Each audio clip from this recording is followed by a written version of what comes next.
Au cours de cette vidéo, nous allons nous intéresser à l'adaptation de l'organisation du travail, c'est-à-dire aux aménagements que toute entreprise peut mettre en place pour favoriser les conditions de travail d'un salarié porteur de troubles 10. 5 grands principes. Premier principe, penser l'organisation, c'est-à-dire prévoir en amont les aménagements. Deuxième principe, favoriser les processus de travail, c'est-à-dire tout ce qui va permettre aux 10 d'être plus efficaces. Troisième principe, expliquer les imprévus et les urgences. Ces imprévus et ces urgences qui perturbent plus particulièrement encore les collaborateurs 10. Quatrième principe, proposer un environnement de travail favorable, c'est-à-dire un environnement qui favorise la concentration. Et enfin, dernier principe, donner du temps. Donner du temps pour les tâches qui engendrent une surcharge cognitive. Nous allons revenir maintenant au premier principe, penser l'organisation. Penser l'organisation, ce ne sont pas des réponses types, mais ce sont des réponses sur mesure, qui sont parfois très simples à mettre en œuvre. Par exemple, un fléchage pour retrouver facilement la photocopieuse, ou la désignation d'un référent, auprès de qui le salarié pourra toujours, en toute confiance, l'interroger.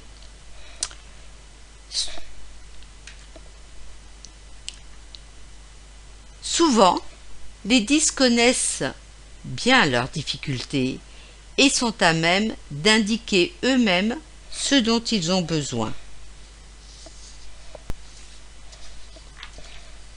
Troisième principe, favoriser les processus de travail.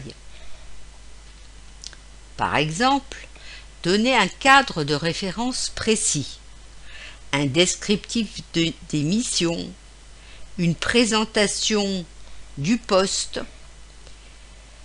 un planning des tâches à réaliser dans la semaine, un planning des tâches à réaliser dans la journée.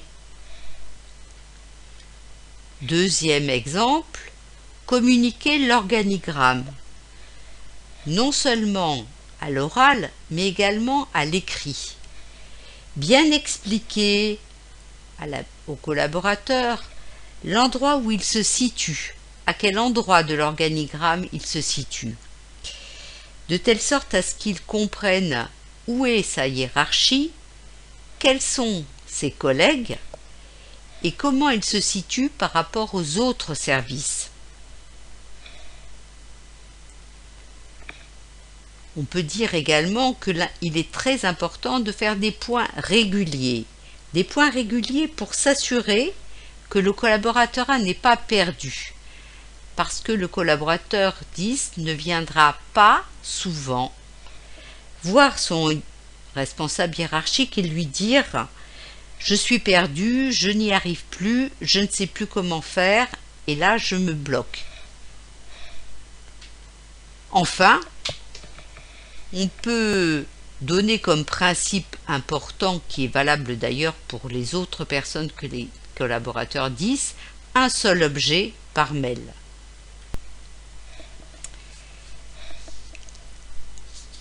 Troisième principe, expliquer les imprévus et les urgences.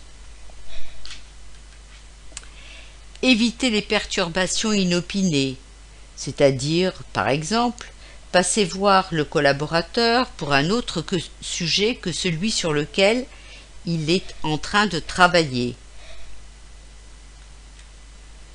Ou anticiper le plus possible, pour avoir le temps d'expliquer plusieurs fois la consigne, pour être sûr que le collaborateur a bien compris. Enfin, Éviter les communications informelles, c'est-à-dire par exemple entre deux portes, pendant un café à la cafétéria, en communiquant des informations au cours de ce moment de détente, des informations qui peuvent être importantes. Quatrième principe, proposer un environnement de travail favorable. Par exemple, un bureau seul ou un bureau avec des personnes calmes qui n'ont pas besoin de téléphoner souvent dans la journée.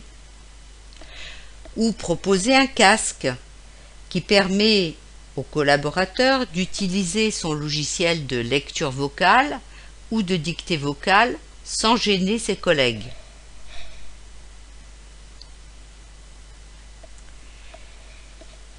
Et éviter les open space si possible, surtout les open space dans lesquels un grand nombre de personnes téléphonent ou organisent des réunions formelles ou informelles.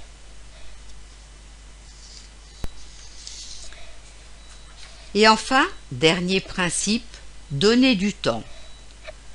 Donner du temps pour la lecture de documents complexes, de telle sorte à ce que le collaborateur puisse écouter, réécouter les consignes ou relire ces documents.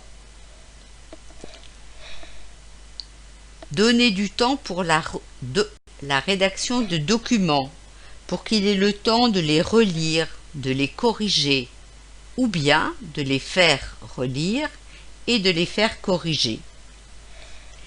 Enfin, donner du temps pour toutes les tâches que le collaborateur considère comme étant complexes pour lui et fatigantes. Finalement, on peut dire qu'il est primordial d'adapter l'organisation aux besoins de chacun. Chaque collaborateur 10 connaît ses besoins. Il est important de lui laisser le temps de les exprimer et d'en parler avec lui, de les mettre en place et de vérifier périodiquement qu'ils sont toujours adaptés.